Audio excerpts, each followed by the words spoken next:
The story began in a magical world inhabited by 9 races, including dragons, elves, onests, and dwarves, demons, dark elves, oni, beastmen, and humans, from whom a young adventurer named Light emerged. Light wished to escape poverty and provide a good life for his family, so he bid farewell to his town and traveled to seek money and power. As soon as he reached the big city, people were pushing him due to the crowd, but he continued his way until he found the Adventurers Guild. He entered and introduced himself to the receptionist, who asked him if he wanted to register as a new adventurer. He nodded his head, so she told him that he would start from the lowest rank, which was rank F. She asked him if he had a special ability, and Light told her that he possessed the infinite gacha ability, which allowed him to draw cards and summon items. When he wanted to demonstrate his ability in front of her, he summoned a broken fork. The woman stood shocked, so Light tried to salvage the situation and show that he could produce other things. However, the subsequent draw attempts brought out rotten food, so his frustration increased, and his luck seemed to be at its worst. The receptionist told him that his level indeed deserved rank F after he received his adventurer card. He asked her about quests, so she requested him to look at the job board. As soon as she said the word board, he became confused, and she understood that he did not know how to read, so she pitied him and started reading the quests for him herself. Light got excited and ran to take some boring work just to get money from it, and after a long day of fatigue, he gathered an amount sufficient for renting a room. However, while he was walking, a gang of beastmen knocked him to the ground and started mocking him. Their leader, the wolf, grabbed his money, and Light asked them to have mercy on him, but the wolf struck him with a heavy blow. He knocked him down again, left him, and walked away, laughing with his gang, while people walked around him and no one cared, until a kind elf stopped and helped him, and Light was surprised when he found many adventurers around him, so he retreated in fear. The elf hugged him to calm him down while people passed by him laughing, and he was shocked that a beautiful elf dirtied her clothes for his sake. She stood up and helped him stand. Then they introduced themselves to him and told him that they were from the tribal alliance. Each one of them represented one of the 9 races, and the elf said that her name was Sasha. She introduced him to Goro, Drago, Diablo, Obero, Nano, Scion, and Centaur, and they were only missing the human race. When she extended her hand to him and asked him to join them to complete the unit, he was shocked that someone actually needed him. He agreed while he was happy, and after a while, they entered together to explore a cave called the Abyss. A giant worm attacked Light, but Goro cut it in half before it could reach him. A second worm came from behind him, so Sasha repelled it with an arrow and scolded Light, telling him that he was careless. She told him that this place was the most dangerous dungeon in the world,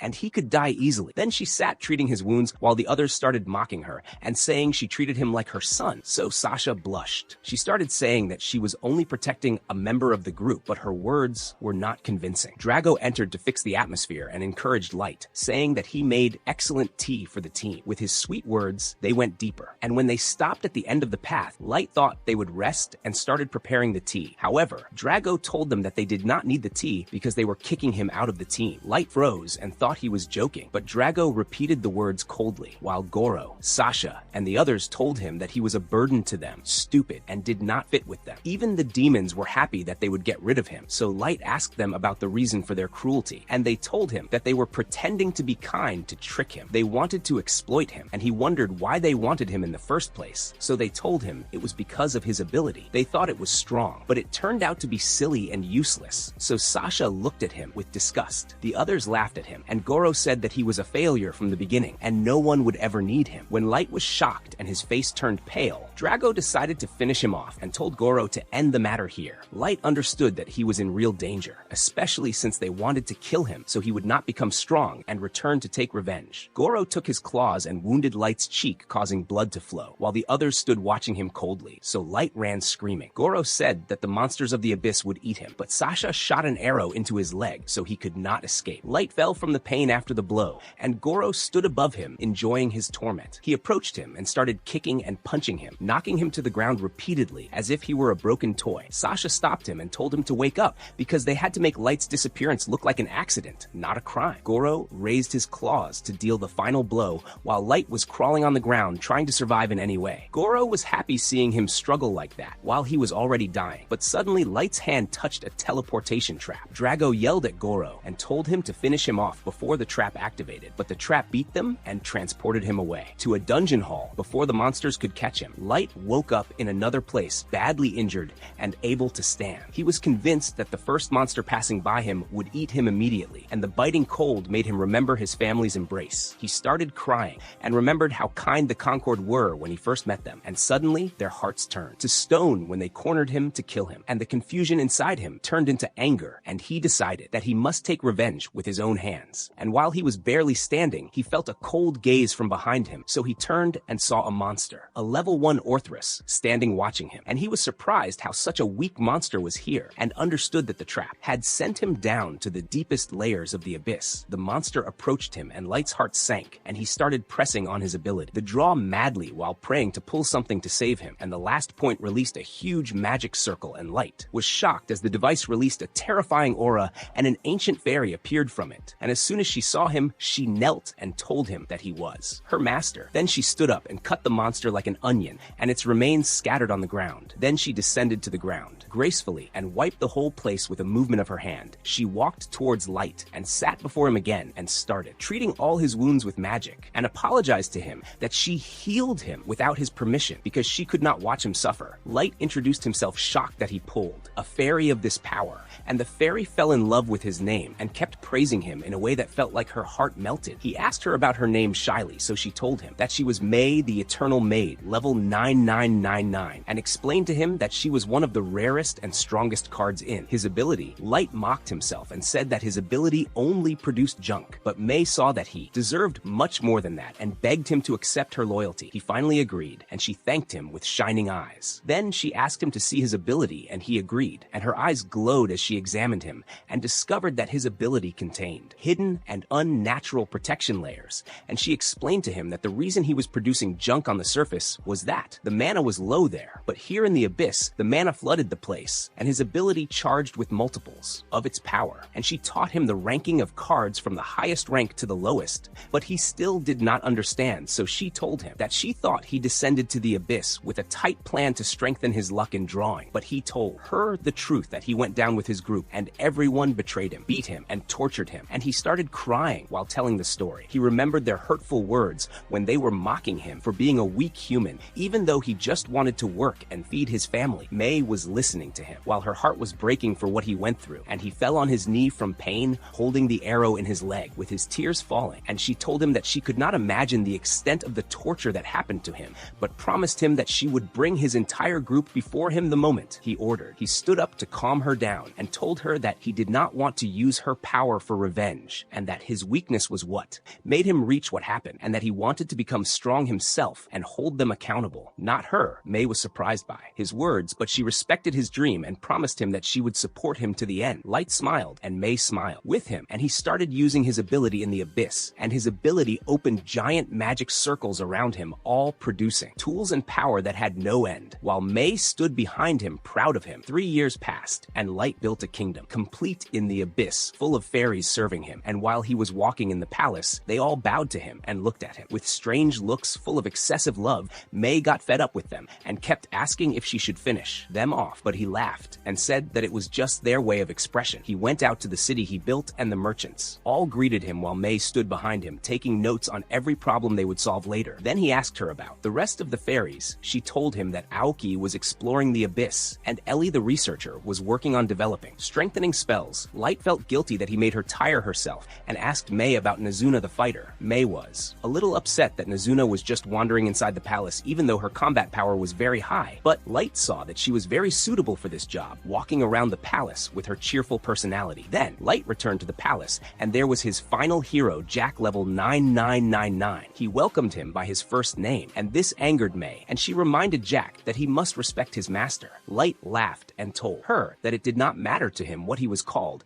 and went to train with Jack in the dungeon. May warned him that he would not go easy on him, and Light prepared to attack Jack while Jack was ready to face him. Light rushed with imaginary speed and hit Jack in his stomach, and this made Jack slide back a little, knowing that only his body could withstand Light's power. Jack was surprised by his strength and started attacking him too, and they began a very violent battle. At that time, Nazuna kept walking in the safe halls of the palace as if she was protecting the maids from dangerous criminals. Nazuna told the maids that she was performing a very important mission for Light. The maids praised her her as if she were a spoiled child. So Nazuna started living on these compliments, and they asked her where she was going next. So she told them she had not decided yet. So they asked her to roam in a secret place of theirs. Nazuna agreed to help them. Then she knocked on the door of Light's room, and Mei came out and asked her if she needed anything. Nazuna told her that she was sitting wandering in the area, and Mei told her that the room's location did not need guarding, but Nazuna flexed her muscles. She asked her what she was doing in Light's room while he was outside fighting Jack, and Mei told her that she was just cleaning. Nazuna did not care about Mei's words and walked inside the room and saw the bed scattered and thought that Mei was rolling in it and smelling Light's scent. Mei, to protect herself, told her this was just a secret cleaning technique, and Nazuna believed the story immediately. Mei relaxed a little because she understood that Nazuna was not that smart, and she started looking for a message from the maids in her armor. She found the message and read it. It told her that all the maids were upset with her because she was monopolizing Light. When Nazuna reached the last part, she wondered why all the maids were insulting Mei. Nazuna innocently thought that they were insulting her to strengthen their immunity,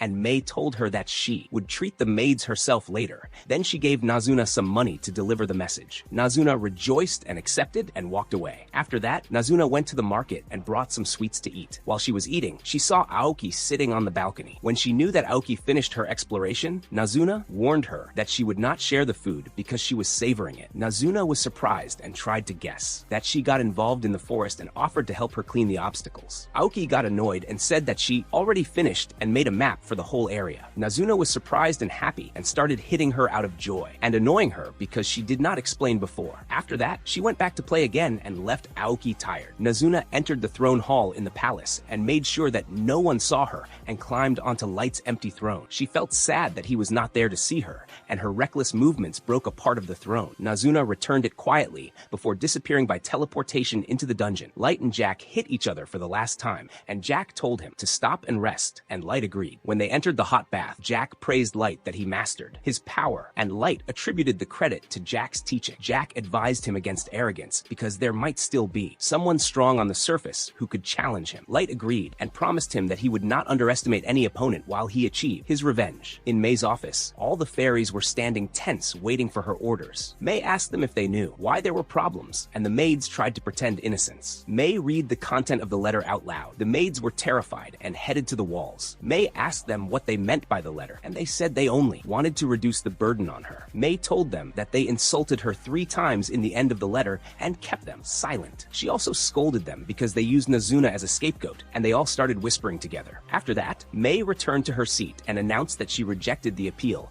and ordered the maids to clean the long corridor leading to the throne hall. The maids accepted the punishment, but when Mei told them they had to do everything with their hands, they were shocked. They objected to the punishment, but Mei told them because she was returning to the surface, they must cover everything in her absence. In the city, Nazuna was looking excitedly at new armor. Ellie approached her surprised by the palace guard wandering like this and asked her if she wanted sweets. Nazuna pointed at the armor and asked Ellie. Ellie said that she was returning because she finished. Ellie thought that Nazuna was stupid because she could not understand on her own, and Nazuna objected to prove her wrong. She said, Nazuna said that 1 times 3 equals 4. Ellie laughed and said that she was stupider than a starfish, and Nazuna replied that only stupid people insult the intelligence of others. After that, Ellie started boasting that she drank tea with Light and thought that he would invite her to his room later, and Nazuna got jealous and wanted tea with her master, too. In the maid's room, they were upset about Mei's punishment. One of them thought to finish off the annoying leader and asked to poison her. Her colleague reminded her that Mei was immune to poison, so they all fell silent. Frustrated because she could not clean Light's room, she started complaining again. Her friends agreed, wanting to smell Light's scent like Mei, and their obsessed friend was dreaming of going out with Light, and many people described her as weird, but she exposed them and told them that they harbored the same desires, and they admitted it afterward. All the maids remembered that Mei was the first fairy Light summoned and thought he took a period of 3 months to summon Aoki, and doubts started among them if Mei did strange things while he was alone. From that moment, all the maids started crying because they could not fulfill their desires with their master. They decided to insult Mei forever, but when they started cursing,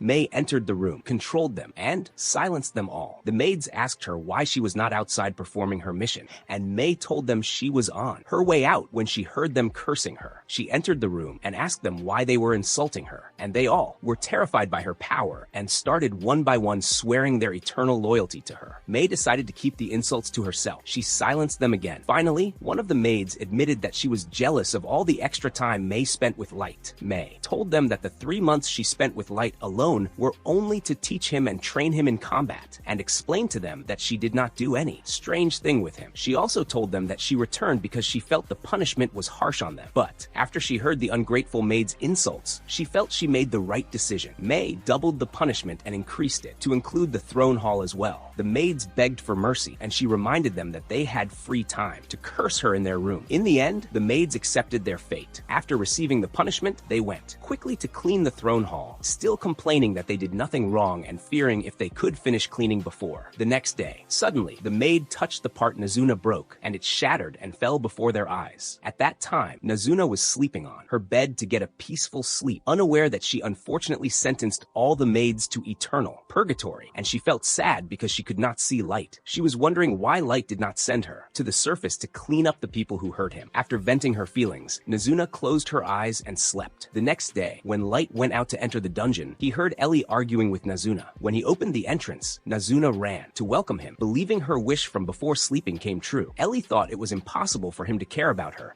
and Aoki approached him like a cat. Suddenly, a monster, Hellhound, appeared before them and made Light tremble with tension when he trembled the first time he saw this monster. He acted as if he was shocked, and all the maids tensed up seriously. Nazuna warned the monster and told it she would turn it into sausage if it hurt her master, and Ellie said they must eliminate its entire species, and Aoki agreed to. Eliminate all hellhounds in the world. The monster started whining like a dog under this pressure. Light told the girls to stand back, knowing they really would finish off its lineage. He touched the dog gently, and Ellie asked him, "Gally?" This reminded him of May, who told him the first prey was ready. All the girls gathered and were ready to help their master. Light went out, ready to start his revenge on the first member of the Concord who betrayed him. At the same time, in Goro's city, the villagers were praising him constantly to get on his good side. While he was walking proudly in the town, he saw a poor human trying to collect leftover food and knocked him to the ground for no reason. Then he went to a tavern and ordered a feast with his followers, who praised him for advancing in ranks and increasing their status. Goro thought he was strong because of his natural intuition as a beast, but his followers told him his intuition was the strongest among them. Goro agreed and said he could always sense any quest with a good reward,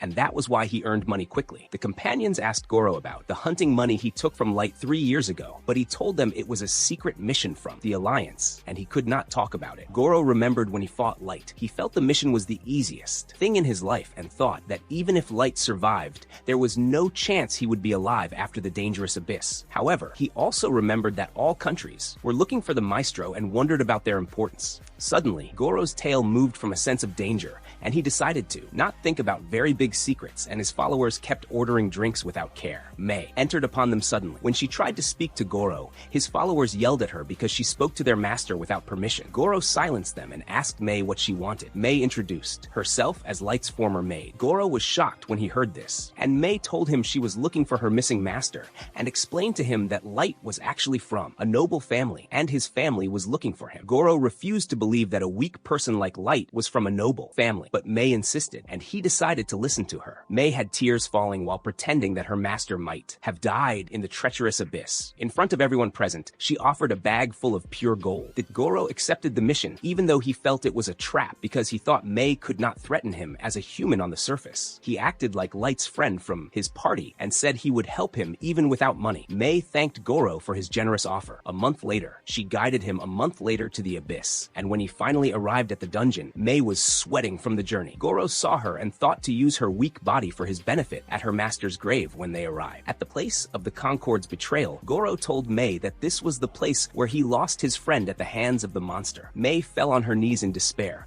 and Goro apologized for his miscalculation that led to the loss of the friend, then signaled silently to his followers to close the cave exit. Goro thought he would enjoy himself with the stupid girl, but suddenly May's voice became very cold and she said to him, "What a pity. Your master was taken to a dangerous dungeon to be betrayed by the despicable party members." Her words were cold and made Goro shiver and retreat. The followers were shocked, and Goro understood that May had prepared a trap for him because no one knew what happened to Light except the Concord and their superiors. Goro asked about May's identity, and she laughed and said she was only loyal to her master Light and announced that she would make him pay for his crimes. May looked at him with a fierce look that left Goro frozen with fear, as he thought that human women were just pieces of meat he could use. Suddenly, Suddenly, a figure covered in a cloak appeared and stopped her before she could do anything. Light announced that he would take his revenge on Goro himself. Goro's followers started mocking him because he was just a weak human. Goro was shocked when Light removed the cloak from his face, smiled, and waved to his followers. The followers were surprised, knowing that Light was only level 15, but Goro laughed and said it was impossible for him to take revenge on a level 150 monster. Light looked at him coldly, and Goro acted recklessly and said he would use his corpse as a stepping stone for his success. Light replied and told him that instead of threatening him like that, without calculation, he should have been smarter, and asked how he survived the terrible abyss. Goro agreed, but he thought that he could not threaten him even with Mei's help. He felt that Light was lucky that he met her and was confident that they could not survive against his followers who were level 130. Light agreed, and his followers attacked him. Suddenly, many limbs flew in the air after Mei cut the dogs easily and announced that anyone who threatened her master would become dog food. Mei stood at the dungeon exit to prevent Goro from escaping,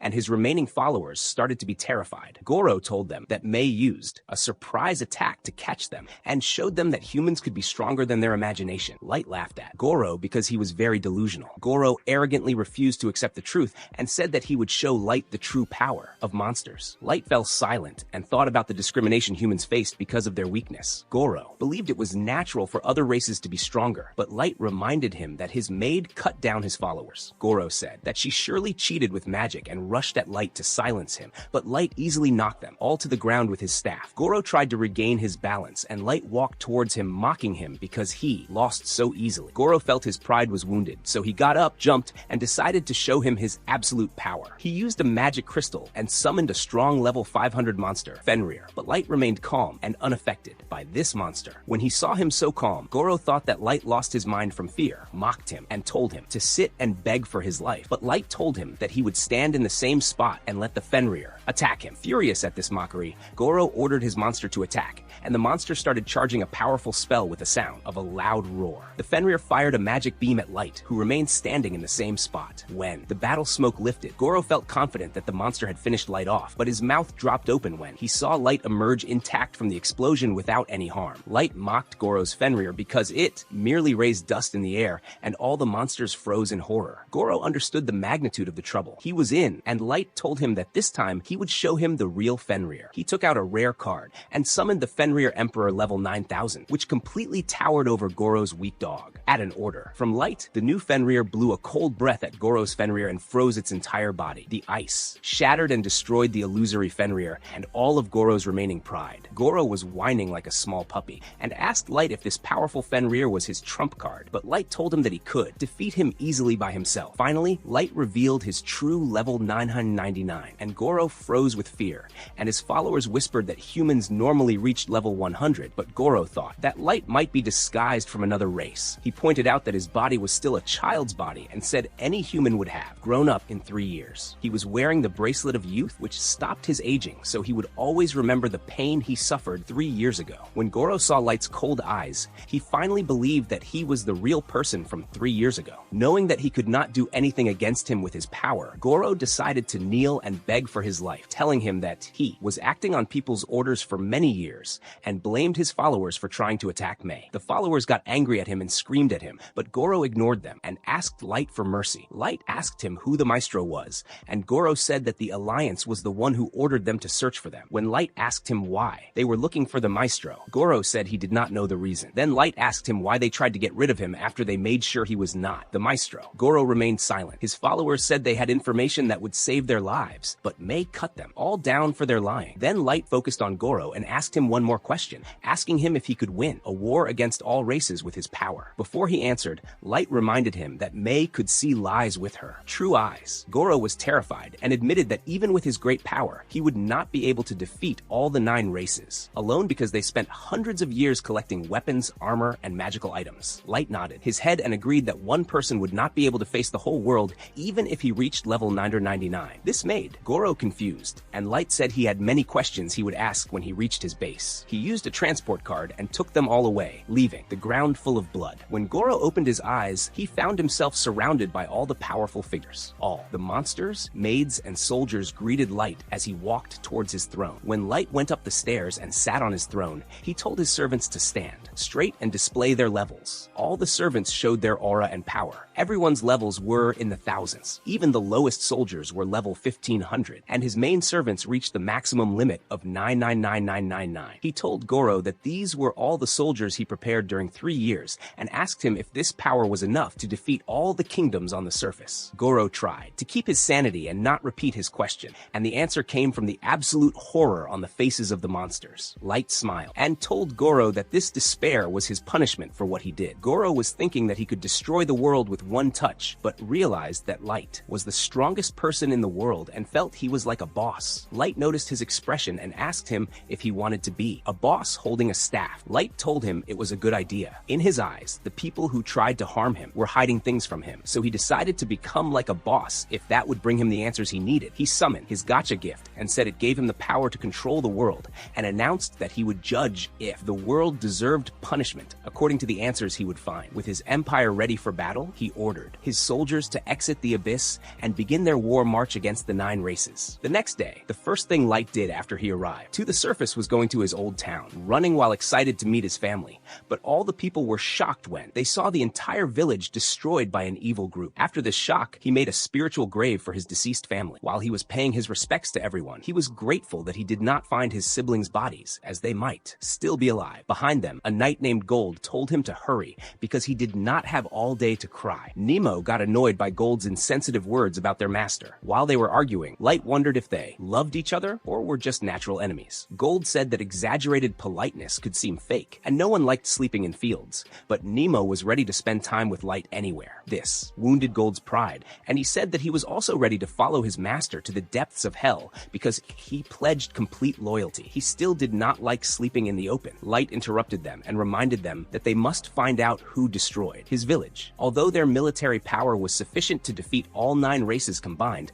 they decided not to move before knowing the hidden power of the other nations. In his mind, the destruction of his village was also linked to the hidden power in the world that was interested in his master's whereabouts. While he was angry about losing his family, he released a bloody aura, but Gold reminded him to control it. He agreed and wore the fool's mask to hide his identity and promised them that he would avenge them. After the preparations, the trio started flying towards the city of Dugas. On the way, Nemo made a mistake and called Light by his real name. Gold reminded her to call him Dark to hide his identity from the 9 races. Light thought about raising his adventurer level as Dark to gather more secret information about the guild. The 2 before him agreed, and soon they saw the city of Dugas. To avoid causing trouble, they landed on the ground and continued walking on foot, but they encountered a group of thieves cheating a poor merchant and his son. The thieves saw the shining knight in front of them and recognized him immediately. Nemo got annoyed with Gold that he caused a problem, but he laughed and tied up the thieves easily. The merchant was happy with the rescue and thanked Light and his party and allowed them to ride his wagon to Dugas. During the ride, the merchant's son praised Gold and Nemo for defeating the dwarves easily, but she told him that their master was much better than them. The merchant himself wondered if they were a party expert in exploring the dungeon of dogs that the city specialized in. Light told him that they were not registered yet. The man was shocked by these words and gave them information about the countries of the world. It turned out that Dugas was a city on the southern border of the dwarf kingdom, next to the human kingdom to the east and the elven kingdom to the south. Although 3 kingdoms had problems before, the dog dungeon contained great spoils that attracted adventurers from all over the region. After the merchant finished explaining, they arrived at the dog's gate, and Light's squad got off to walk on the ground. Before they left, the merchant introduced himself as Akid and invited their squad to spend the night at his inn if they needed a place. At the same time, they started heading to the Adventurers Guild, and they noticed the dwarves' blacksmith shops on the way. When they entered the guild, Light's squad was surprised by the number of people there, but everyone started avoiding them like the plague. Light noticed that humans like him were treated like monsters in this city too,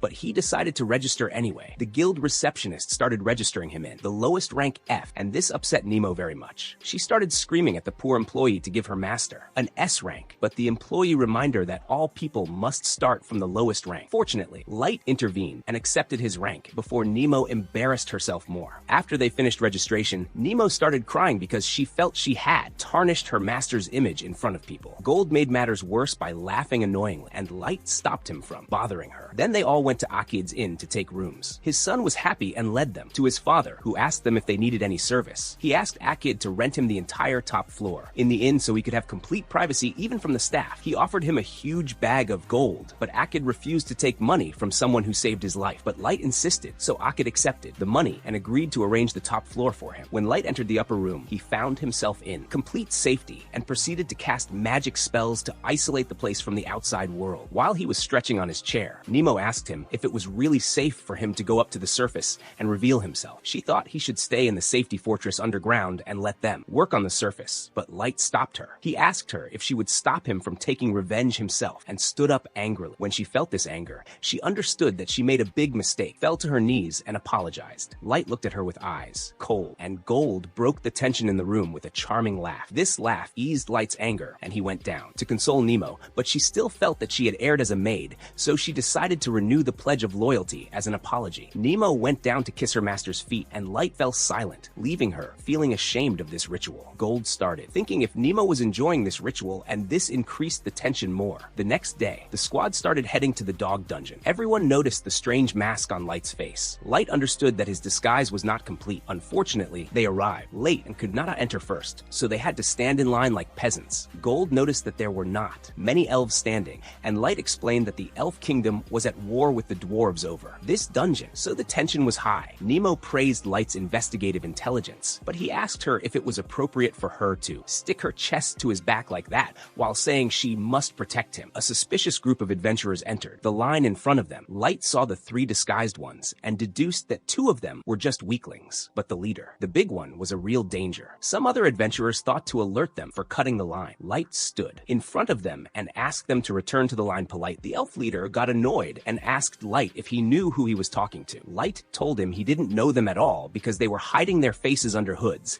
and explained to him that if he had a high status, he shouldn't do bad actions that would destroy his family's name. Gold and Nemo stood behind him and asked him to step away, but the elf thought they were just insects. Before he could draw his great sword, his partner stopped him and told him not to cause trouble. When the elf gave up and left, the rest of the adventurers thanked Light's squad for getting rid of him. The group in front of Light apologized because they couldn't stop him. Light told them that he just removed the problem for everyone. They felt a little relief before one of them asked if Gold's armor was really made of gold. The group leader silenced their chatty member, but it was too late, and Nemo explained that the armor was not real gold because gold is soft and cannot be armor. Gold didn't care about the color, it was enough. Then the children asked Light if this was the first time he entered the dungeon, and he confirmed it to them. The boy was not surprised because all other adventurers came with a lot of camping gear for the long journey. Since Light's squad was the only one under-equipped, they understood that they were new here. When their turn came, the children bid farewell to the squad and entered the dungeon. Light's squad decided to bring out some resources from the magic item box so they would not look suspicious later. They entered the huge dungeon. Nemo marveled at its large size and wondered how every dungeon turned out different despite the same concept. Light said they must reach the heart of the dungeon to know its secrets. Even Ellie the researcher could not do it. Gold said it was impossible to do anything while Nemo was with them, and she reminded him that he was also useless. As they went deeper, the mana concentration and the cold, dark area turned into a living world full of life. Gold was impressed by the strange animals, and Nemo noticed there were no people spying on them. Light quickly cast concealment and strengthening spells on the squad, and they started flying around the dense forest. At the same time, the arrogant elf from before faced some powerful orcs around him. He thought about the insult he received from Light's squad and started tearing the monsters apart one by one. He screamed that he deserved better treatment. He was the youngest white knight in the elf kingdom and a descendant of a legendary hero. His servant tried to stop him, reminding him that their goal was the third floor, not the first, but Kaido pointed his sword at his servant, thinking he could not forget the previous insult. He said the only reason he was not getting more respect was that his level was capped at 1500. Yanok told him that he actually exceeded the natural limit of 1000. He refused to believe and said that any hero descendant like him should have limitless potential. When he saw his young master frustrated, Yanok acted as if he sympathized with him and said that he was also expelled from his country because of his experiments. Kaido asked him to raise his level, and Yanok smiled and agreed in a creepy way. Kaido thought he would get rid of him after using him to level up. At this time, Light Squad finished tearing apart a group of trolls on the third floor. They decided to take the magic gems from the monsters as proof of their exploration. When Nemo noticed her master was dirtied from the battle, she offered to help him clean up. When they returned to the first floor, Light decided they should walk because Gold's shiny armor attracted too much attention. They noticed the weak team from before fighting some goblins. Gold said they were strong enough to defeat weak prey, but Light noticed that they missed a hidden enemy. When the small team turned around, They found Light holding a forest snake with his staff. He reminded them to be careful because the snake could have paralyzed one of them and left them prey to stronger monsters. The children thanked Light, but he suddenly became serious when he saw another enemy from afar. A pack of attacking forest wolves came out of the forest. The children started to panic. Light told them the wolves had no evil intent. The wolves simply avoided them and ran away. The children finally understood that the real enemy was not the wolves, but a mantis-type monster with 4 scythes. They were surprised how the mantis appeared because its species had been extinct for over 10 years. The children prepared to run from the monster. Light asked them if he could hunt it alone. Nemo said the mantis was level 500, and the children asked their squad to leave the place because it was too strong. The mantis attacked, and Gold intercepted the attack first. After exchanging blows, Gold understood it was not an enemy to be underestimated. Then Light used a fire arrow spell, but the monster blocked the arrow with its strong body. The small leader asked Mia, the mage, to help, but she started annoying Light because he cast a spell without magic chance. He told her to focus on helping the team instead of getting distracted. Gold reassured them that he would handle it. When they prepared for battle, he told the children to focus because he would combine attack and defense to defeat the mantis. As if the mantis heard Gold's words, it attacked him again. Gold blocked the blow easily and broke the scythe from the impact and seized the opportunity to cut a leg off the mantis. After that, Light decided to show them and fired a barrage of fire arrows at the monster. The mantis tried to block them, but the arrows curved and swerved and hit the monster from its back. Mia was amazed by Light's control over more than 30 arrows. The monster dragged itself, and Light stopped it with fire. While it was trying to escape, Nemo jumped after it and cut the monster with one blow. She tore the monster apart. Nemo felt proud, and Gold mocked her because she acted like a child. Nemo got angry when he reminded her that she destroyed the monster's precious materials. The children were surprised by the power of Light's squad after Nemo apologized for the waste. That happened. The children examined the mantis's remains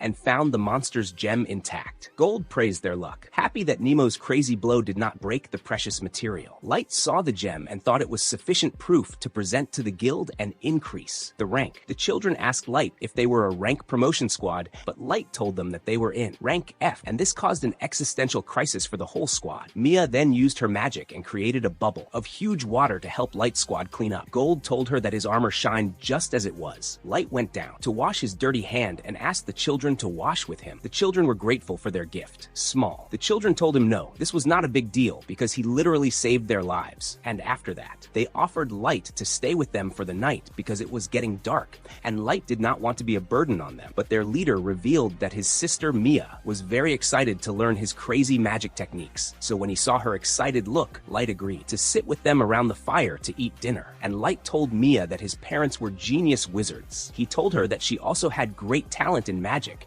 but Mia smiled and said that her abilities were not great, like spells without incantations. Her brother was surprised and told her that control without reciting the spell was indeed a big thing. So she started telling him about 3 different categories of magic. She explained to him that combat spells like fire arrows targeted a single target only, and tactics like firewall controlled a large group, and there was also strategic magic that could have a global effect. But global magic was at the level of natural disasters, so a group of great wizards must execute it together to succeed. And she explained that races like dragons, elves, and demons had natural abilities helping them with magic easily, but humans were not lucky like that, which was why she saw Light as a global talent because he was able to cast spells without chanting even though he was just a human. And Gold nodded his head, impressed by her knowledge. Light laughed awkwardly at the praise, and after Mia calmed down, her brother said that regardless of his power, Light seemed to be a good person, and to make his sister happy, he told her that she would surely succeed when she entered the Grand Magic Academy. Mia became shy, and Light got excited to know more about the duchy, which was a joint state between all the 9 races. Gold also said that Mia must be very talented to enter the best magic school in the world. Her brother explained that despite her acceptance, Mia could not study there because her parents, who were paying the fees, died in a plague,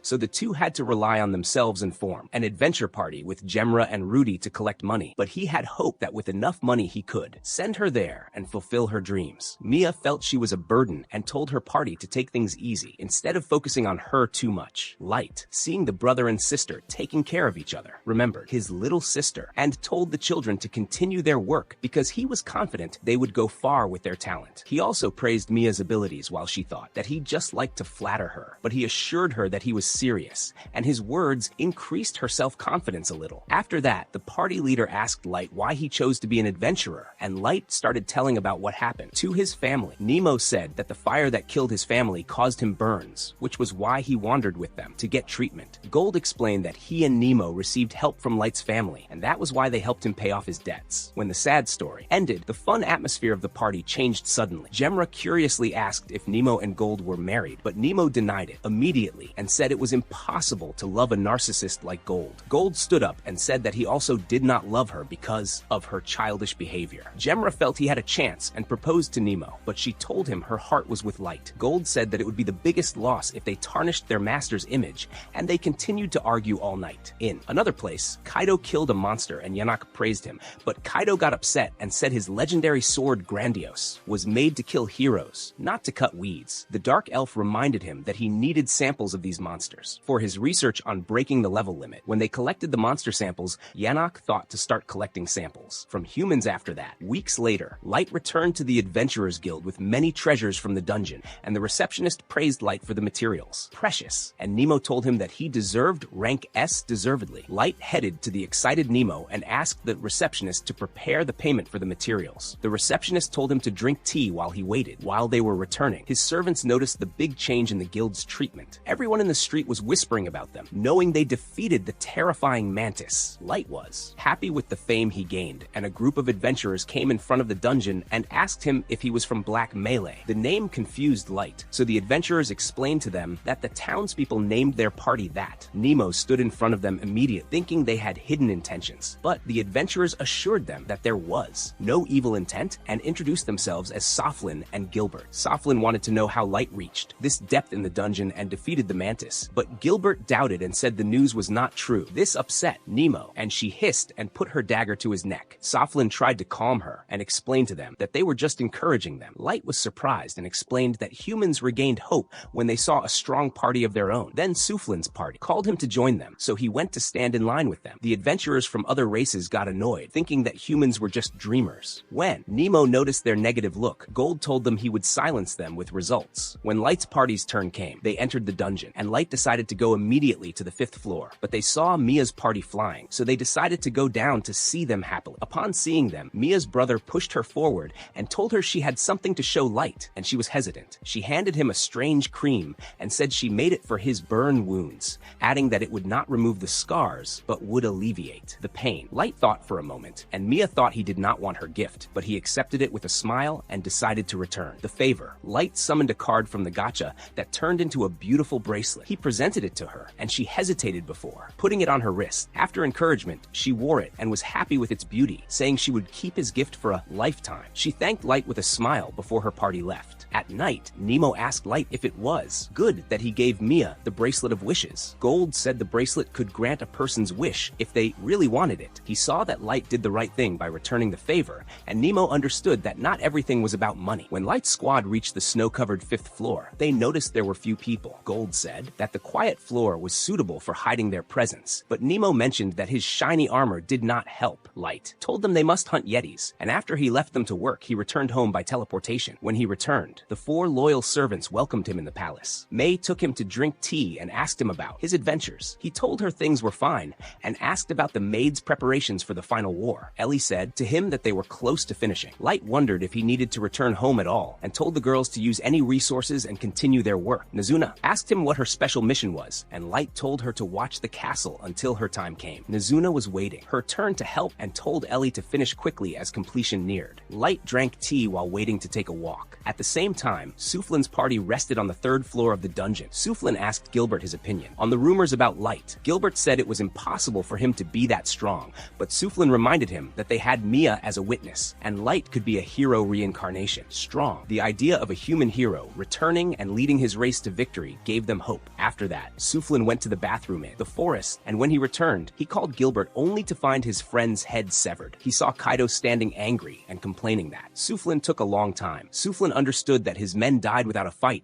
and felt that he would not survive. Against the strong elf, Kaido stepped on Gilbert's head to provoke Suflin, but Suflin remained calm and used a smoke bomb to escape. While running, he thought that the elf could not see him with magic, but Kaido saw him through magic easily. He knocked Suflin down with an attack and left him stunned. Yanok used his staff to push him away and looked at Kaido and said he was angry because he killed all the humans as he needed them for live experiments. Kaido told him one subject was enough, but Yanok told him he needed more because experiments might fail. The evil elf smiled, thinking humans were just insects and despicable subjects for twisted experiments. At the same time, Nemo argued with the guild employee to raise Light's rank. The employee said they raised their rank from F to D, and there were no exceptions, but Nemo still saw that her master deserved S, and Gold told her that she was ruining his image with her childish behavior. The employee tried to calm Nemo and told her they could raise the rank more if he accomplished a big achievement, and this gave Light an idea. Later, at night, Light laid a wanted poster before him for an unknown killer adventurer defeating humans. Gold said that a criminal of high value could guarantee him the promotion, but Light wondered how to look for this person. Gold suggested a tracking card, and Light thought the chances of its success were low. While they were planning, suddenly a gate opened in their room. Light saw Mia fainted falling from the gate and the bracelet broke. He put her on the bed and used a healing spell. After he healed her, he decided to check her memories because she was too tired to speak. From her memories,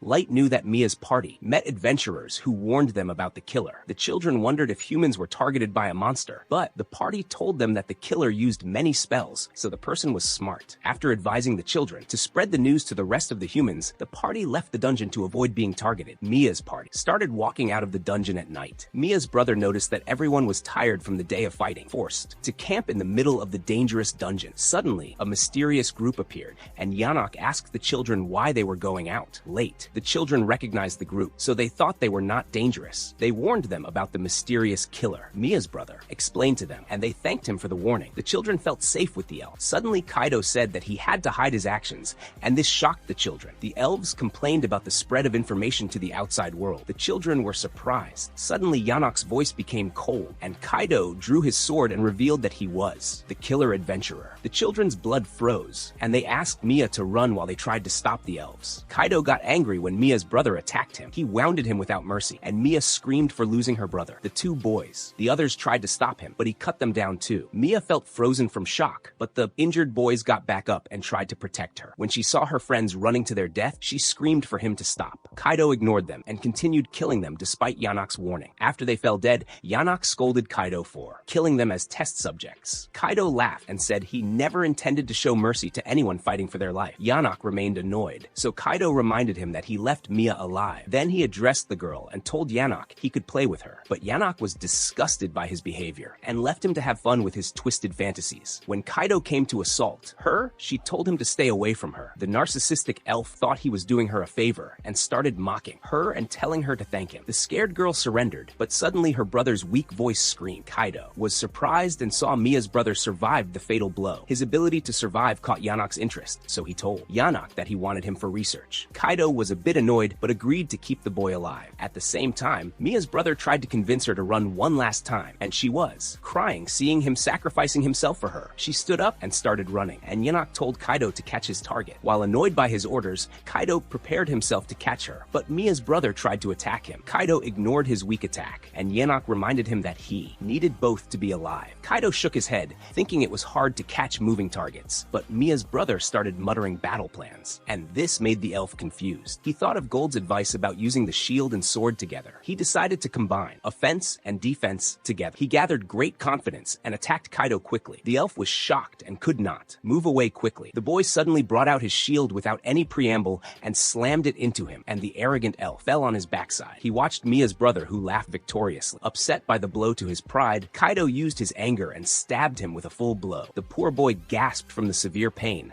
and Kaido came to finish him, but Yanok stopped him. He reminded him to catch Mia before she spread the news outside the dungeon. Mia ran towards the dungeon exit, but Kaido's swords appeared in front of her. He was hovering behind her and said he would punish her for trying to escape. Kaido was proud that he could corner her thanks to the greatest treasure in the elf kingdom, Grandiose. Mia was terrified when he approached her. Mia decided to do everything to escape for her friend's sake. She focused hard and summoned an ice spell to hit Kaido with, but he broke it easily. She seized the moment of his distraction and tried to escape again, but Kaido knocked her to the ground. He told her proudly that she must accept her fate as a servant to a legendary legendary hero. But she looked at him and said with all strength that he was a loser and capable only of bullying the weak. Her words shocked Kaido, and he thought of all the times his elf colleagues mocked him because he was arrogant around them. They all hated him and called him a bully who reached the top through his status. Mia continued calling him a spineless, despicable piece, and this upset him more. He could not bear the blow to his pride, so he launched a strong attack to finish her. At this moment, Mia wished hard that Light was there, and suddenly the bracelet of hers activated and transported her outside the dungeon. When the memory ended, Light held the bracelet in his hand, Gold, and Nemo asked him what they would do, and he calmly told them to move out. Back in the dungeon, Yanok finished, treating Mia's brother. When Kaido returned,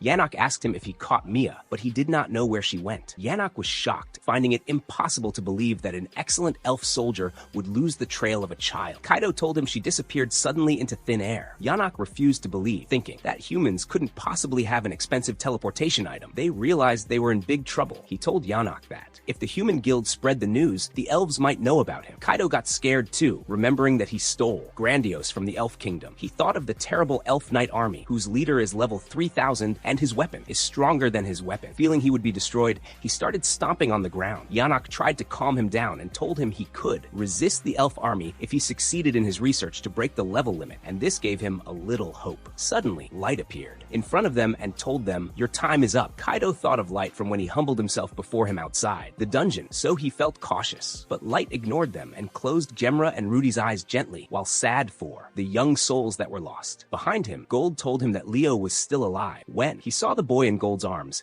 Yanok was shocked because he was treating him on the ground. Light saw the small boy and asked the elves why they caused all this suffering to the innocent children. Remembering the boys trying with all their might to collect money and support Mia's education, Light got very upset that it was all gone. He thought that he could have been a friend to the boys in another world. He turned around to make the elves pay for their crimes. Kaido told him they were innocent, but Light told him that he saw Mia's memories, so he knew they were criminals. The elf was shocked, and Light assured them that he did not report the news to the guild. This made Kaido laugh, thinking he had a lucky chance. He thought he could kill. Light easily mocked him and said that fate carried a hero from misery. Then Light laughed and told him the reason he did not report to the guild was that he wanted Kaido for himself, and he told him that he would make him feel pain greater than death for what he did to his friends. Finally, Light announced that he would finish Kaido with his own hands after the punishment, and told Gold and Nemo to stay out of the fight. Light started walking towards Kaido, and Kaido went crazy because a human underestimated him. He tried to attack him with his sword, but Light stopped the attack very easily with his staff. Yanok stood amazed, and Light provoked Kaido, asking him if that was all he had. Kaido got upset and struck many times, and Light blocked all that easily. Yanok thought it was impossible for a human child to block an elf soldier's attack like that, even though he was broken like a child. Kaido still thought he was greater than humans, so he got up and summoned Grandiose, which created magic swords in the sky. Kaido thought he was very strong against Light and launched the swords at him. The power of the attack surprised Light, so he started dodging them. Every sword strike on the ground created a different elemental effect, but Nemo thought that Light would handle it easily. In the sky, Light praised the power of the swords, but he saw it was not enough to threaten his life. Suddenly, Kaido appeared behind Light, so he blocked the attack quickly. Yanok could not believe that Light blocked a full blow from a magic sword. Kaido accused Light of cheating and said that he fought like a warrior even though he was wearing a wizard's outfit. He started stomping his foot in anger and thought that humans were always cheaters. Light was surprised and told him that he was indeed a wizard, but Kaido refused to believe. Gold felt pity for him because Light's infinite cards allowed him to fight in any situation. Suddenly, Light created multiple ice swords to attack Kaido. Kaido tried to block them with Grandiose, but the swords froze all copies of Grandiose easily. He refused to surrender and launched a final blow at Light, but Light destroyed it along with the rest of his hopes and dreams when he saw Light controlling the ice swords as a barrier against the attack. Yanok froze from Light's overwhelming power. In the end, Light asked Kaido if he was finished. Kaido exploded with anger and went crazy. From anger, the arrogant elf was surprised that a human could defeat him and remembered the weapon Grandiose was not supposed to lose. When he heard the name Maestro, Light was surprised and asked him what he knew about them. Kaido laughed and said that he was born with Maestro blood, and this made him like a superhuman. When Light saw the secret of Kaido's strange body, he decided to capture him and Yanok to experiment on them and extract all secrets from their brains. Gold and Nemo cornered Yanok But the mad scientist was not afraid and summoned two terrible bloody monsters. The monsters began to form while he boasted that he merged humans and monsters to create evil monsters. For the first monster, Yanok merged a rock lizard from the elf lands, and the second monster was from a dungeon troll. When Light saw the troll, he knew that one of its faces belonged to the ambitious adventurer Gilbert. Gold and Nemo were disgusted by Yanok's terrifying experiments. Yanok said that merging beings was the best way to bypass level limits, but he said he needed many humans to stabilize the experimental monsters, so he needed thousands of humans to make the perfect Frankenstein. While he was boasting about his crimes, Light gripped his staff in anger. Yanok kept talking about being the hero who would lead the races to a new era. Light told him, silence, which made him stop his rant. Light told Gold and Nemo to free the human monsters from suffering. Light told them to capture Yanok alive to be punished for his crimes. While they were ready to fight, Yanok, confident, summoned his monsters, but in just one attack, the monsters were smashed and destroyed, and they freed the people who were trapped inside them. After the monsters fell, the two prepared themselves to capture Yanok, but he remained strangely calm. The monsters that transformed got up again easily and started healing from their fatal wounds, and Yanok continued boasting while the monsters attacked them again. At the same time, Kaido attacked Light to prevent him from helping them. Gold and Nemo remained fighting alone and faced the true power of the monsters. Gold started mocking Nemo because she lost her confidence, but she replied to him and told him that he was also struggling. The monsters continued to press them, and Yanok told them to surrender and let him experiment on their bodies. The two ignored the mad elf and decided to attack him directly to free the people. After they gathered all their strength, Nemo and Gold released their strongest attack and covered the monsters with their bright fire. Yanok laughed and thought that the monsters would recover easily, but this time the monsters did not recover, and this left him confused. The bright fire melted the hybrid monsters into sticky slime, and Yanok started to panic. Suddenly, Nemo hit him, and he fell on his knees. While seeing the mad scientist groveling on the ground, Gold felt sorry for him, and Nemo thought she must ignite her fire and clean him up. At the same time, Light forced Kaido to retreat, and the elf looked at him with eyes full of fear. Light provoked him and reminded him of his previous arrogance. Kaido thought of his arrogant face when he countered the attack, so his anger reached the max level, and he stood to attack. Again, he raised his sword to the sky and released his strongest energy, and this was the final power of Grandiose. He proudly asked Light to surrender to him. Light was affected by Kaido's power, but when he saw the attack, he dodged it easily. The sword made a huge hole in the ground, and Kaido kept attacking him, wanting to break him with one blow. However, the sword turned into a flexible whip by magic. From afar, Nemo was watching the scene and thought that the technique was wonderful for Kaido's level, but it could not leave a scratch on Light's body. Light, while dodging, told him that this was just a dazzling show. Kaido got angry and told him to stand before the blows instead of running, so Light stood in front of him and challenged Kaido to hit his body with his strongest attack. Kaido did not think it was a trap and jumped and struck the sword at Light, but when the sword hit Light, he discovered that he was not hurt at all. Kaido went crazy and started attacking him again and again. His small brain did not believe that the human was unharmed after the strongest attack. Light destroyed his sword with magic in one blow, then hit him in his stomach and knocked him far away. Kaido's face was full of blood. Light told him that he would interrogate him and kill him, but only after he suffered enough for his crimes. The defeated elf fell on his knees and asked Light for mercy in exchange for his secrets and all the great treasure, but Light mocked him and told him real heroes fight to the last breath, and reminded him that heroes, the real ones, were like the children he killed without mercy, who sacrificed themselves to save their friends. Light told him that he would forgive him, then attacked him again and hit every inch of his skin. Kaido got scared and started to run. Light used a magic beam that penetrated his leg and crippled him. Kaido started crying and suffering like a child. Light picked him up and told him the simple truth that Kaido was a piece of trash without a spine. After capturing the elf, the helpless one, Light decided to bury the adventurers who died there. Specifically, the elf shamelessly asked Light about their fate, and Nemo silenced them. Light told them he had questions. Yanok knew that he was doomed, and Kaido was asking for mercy and begging for his worthless life after killing innocent people. Light got angry severely and used a sudden transport spell and transported everyone straight to the throne room in the palace. The elves opened their eyes and asked where they were. Light told them that they were in the abyss, and this shocked them completely. Yanok wondered why they brought them to the most dangerous dungeon, and Nemo explained to them that they lived here. Kaido was surprised and said it was impossible for anyone to build a home in the abyss. Nemo started stepping on the elf because of their excessive talking. Suddenly, Light's 4 maids entered the throne room, happy to see their master. When they entered, they asked who these elves were, and Light revealed to them that they were criminals. Highness. When they learned of the elves' terrifying crimes, all the maids looked at them with eyes full of anger. Each one of them offered to disembowel the elves and extract their secrets by force, but Light told them to hold their hands before they finished their interrogation. Light's warning calmed everyone. Then Light focused on Gold and told him to heal Leo while he prepared to bury Rudy and Gemra with Nemo. Suddenly, Yanok screamed and started, acting as if Kaido forced him to do his experiments. Kaido also revealed that Yanok was the one who made him catch all these people as test subjects. The two started fighting to prove their worth, but Light interrupted them. He reminded the arrogant elves about all that they did when they killed whoever displeased them. He asked them if the weak victims asked for mercy, and this left them silent and shocked. The elves remained silent, and Light walked away saying he would inflict their punishment upon them themselves. After that, he went to Mia, who finally woke up from her sleep. She asked where she was, and Light told her that they were in his room. She was surprised, and Light explained to her that he returned after catching the adventurer killer. When she asked about her friends, Light showed her brother sleeping safely, but told her that Rudy and Gemra could not survive. This made her cry. He handed her the remains of her friends and exited quietly from the room. While walking in the hotel corridor, Light thought he was wrong because he had been focused on revenge. He thought that if he cared a little about the people around him, he could have avoided hearing the sound of someone crying. The next day, he reported to the guild that the adventurer killer was actually a duo of elves. Based on the information, the receptionist thought he deserved a direct promotion to rank B. He was surprised because he did not bring proof of capturing them,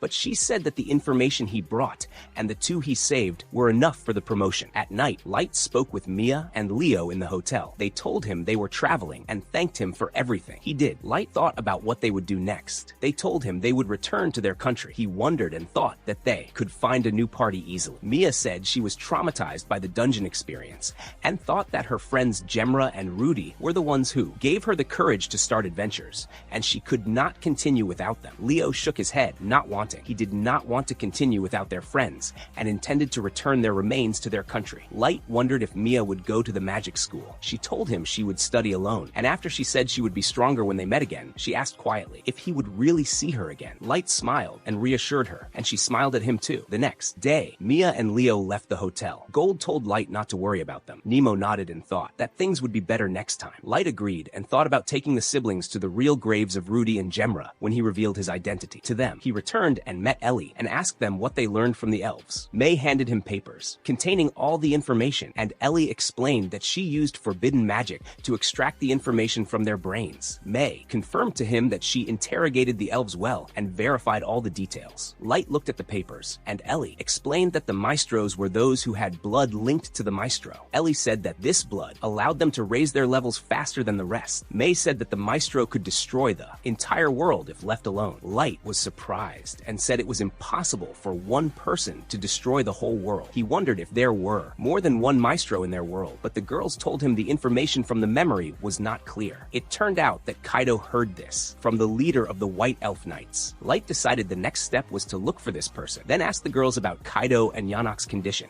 Ellie showed him their current state, full of blood and completely defeated. Light thought that the time had come to get rid of the remains of living trash. He released a special card called Death's Feast, which brought out a group of terrifying mouths upon the elves. The mouths tore and ate their bodies while they screamed in indescribable pain before they disappeared forever. Light was satisfied with the plan and ordered immediate execution. At the same time, Sasha was sitting with her fiancé Michael, remembering the time she destroyed Light's hope. Michael thought it was an enjoyable experience and remembered all the times he eliminated human scum. He told Sasha that humans made miserable faces while begging for their lives, and she agreed. They thought they were the ugliest creatures on Earth, and Michael thought he was lucky to find a woman with the same racism. At the same time, Light was very excited for revenge on Sasha and wanted to see her miserable face while she begged him. On the elf continent, Sasha was returning in her carriage happy with her meeting with Michael. She thought he was the best fiancé she could get. Her maid was proud of her and thought about the upcoming wedding joy. Sasha blushed and told her there was still time for the wedding, but the maid said preparations must start now. Suddenly, a weak man dropped some things in front of her. The angry elf started whipping him to work faster. Sasha thought that humans had no value. At that moment, Light entered a dark alley,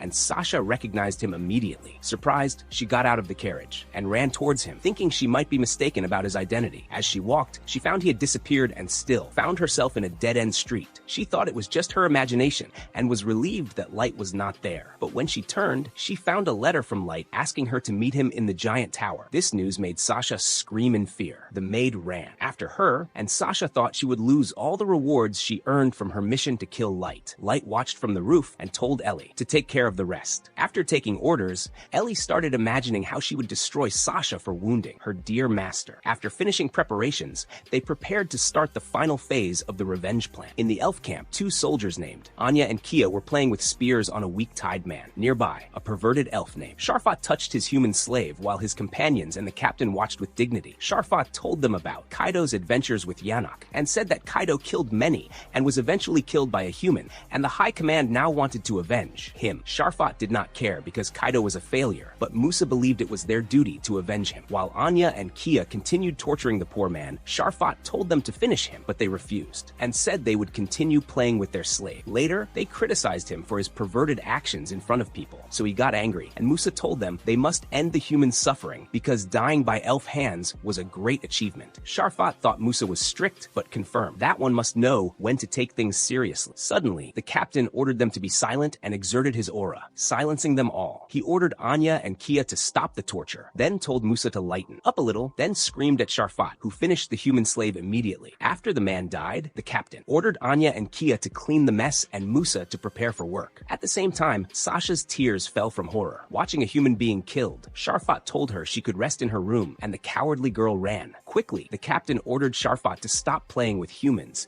and reminded him that elf blood was great and they should not have children with lower races. The captain explained that elves had a history of marriage with the prestigious maestro and must preserve the traditions. Sharfat saw that they stopped raising their levels despite their strong blood, and the captain said this was because they mixed their blood with other people. Sharfat exploded and said he did not intend to breed with the human slave. He was just playing with them and laughing at them. Anya and Kia dragged the slave's corpse and told him that he was a pervert and mentally ill. Sharfat decided he was bored of Sasha and asked the captain if he wanted to kill her, but the captain refused and said they should restore Kaido's right and the queen's dignity even if he was a failure. At night, Sasha woke up to a strange sound outside her house. A little further away, a magic circle appeared and built a giant tower in the middle of the forest. Aoki appeared at the top of the tower, waiting for Sasha. From her room, Sasha looked at the mysterious tower and wondered if this was the place that light invited her to. In the forest, an elf was transporting slaves and suddenly faced a violent Orthrus monster. Scared for his life, he fled and left the weak children. The next day, the driver went to the tavern and began. People talked about the forest full of monsters. One elf asked if the monsters were coming from the giant tower, and another told them their kingdom was unable to investigate due to lack of staff. In the city, the government placed rewards for anyone who gave information about the mysterious tower. Light saw a poster of them and was amazed by the number of elves gathering for battle. Near them, two elf adventurers admired Nemo and started flirting with her. They boasted that their level was 150 and told her to leave gold, but she refused coldly. Light asked them politely to leave her alone, but they got angry and tried to attack him. Light stopped them with lightning magic,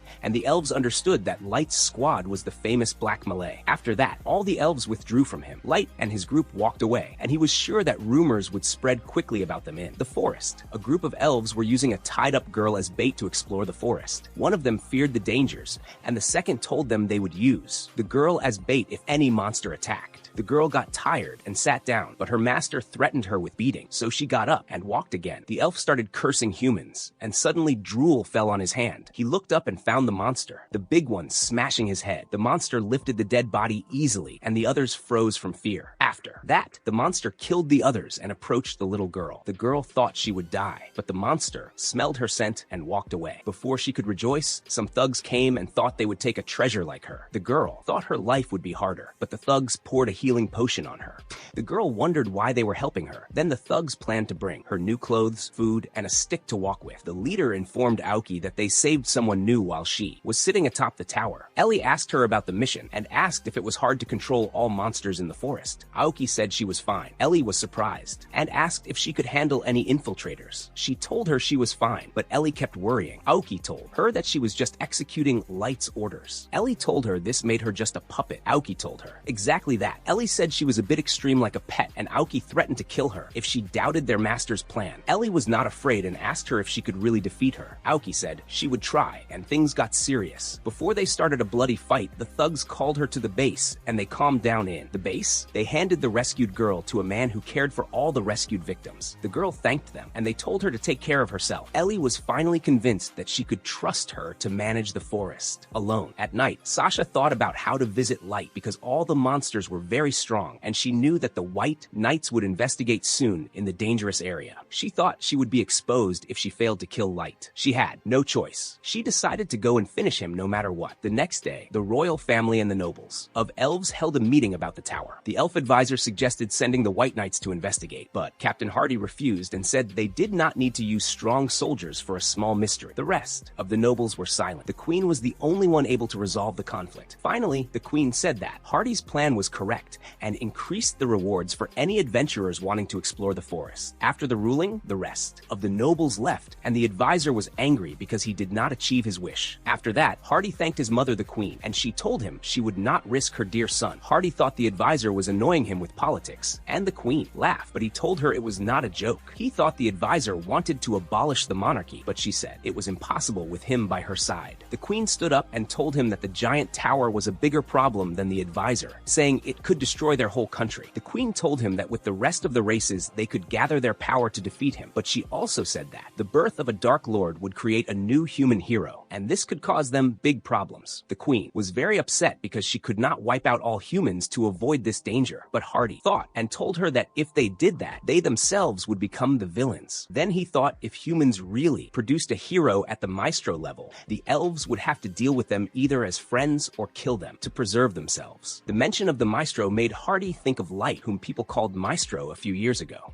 The queen told him that that person was killed because he was not strong enough. Hardy turned around and started walking away. While walking, he thought that all humans deserved to be wiped out because of the problems they caused for his dear race. At the same time, in the elf city, Light's squad was walking in the streets and noticed the two adventurers. From before looking at them with a sharp look, they wondered if these adventurers would try to attack them, and behind them Sasha spotted Light's face immediately and called out to him. Nemo and Gold prepared to fight, but Light told them to stand back. Sasha approached Light and asked him to remove his mask. Light told her that the mask only hid some burns on his face, but she refused to believe him and struck him to remove it. The mask fell and Light's face was revealed. And with this, our story ends today. So before we end our story, do not forget to like, share, and comment on the video, because this is what encourages us to continue. And if you are new to our channel, subscribe and activate the bell button to receive everything new. See you later, and goodbye.